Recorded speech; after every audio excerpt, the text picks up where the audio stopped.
Barbara Hort says something very, very important. We assume the psychic vampire to be one of us, a person with an empathic soul that resonates with other souls and wishes them well. As I said in the beginning, in our introduction, if somebody's nice, you imagine they have a conscience.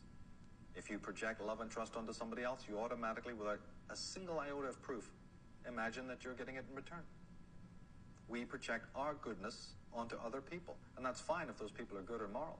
But if you project your goodness and your morality and your virtue and your standards onto a person who's basically a walking graveyard, what do you think the result is going to be?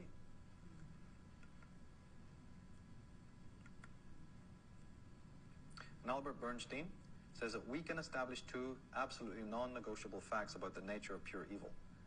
We know that an evil person accepts no responsibility whatsoever for their own dysfunctional anti-human actions.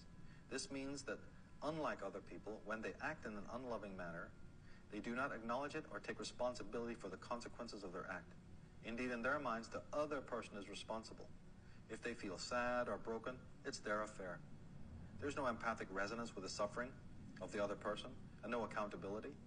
Indeed, the evil person imagines that it is the other person's own actions that have led to their despair and undoing. Since this is often true to a point, the evil person's retorts and abuse may go unseen. It's not so much that these vampires think they're better than other people, as that they hardly think of other people at all, unless they need something.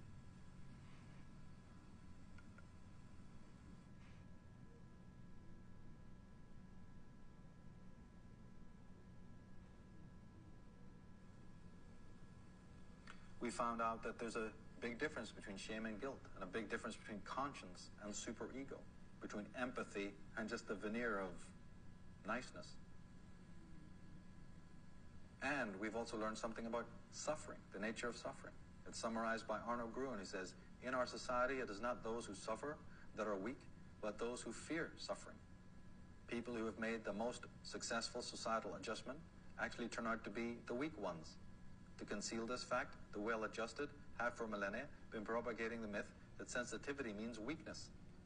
They are the ones who perpetuate a distorted view of reality, that is, the ideology of power and domination. He says, the strength that grows out of sorrow, distress, helplessness, illness, and bitter pain has to do with the kind of transcendent experience that brings inner fortitude, which is not contingent upon external power and its constant need or reaffirmation. The suffering involved in discovering one's own self is of an entirely different nature from the suffering that opts for salvation by identifying with something outside the self. Only those who can endure their own suffering are capable of establishing themselves as a separate entity.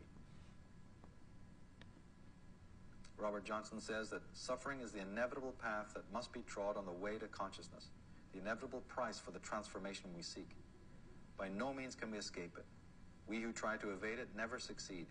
And we are twice unlucky, for we pay the price anyway, but miss our transformation. There is a terrible and immutable law at work.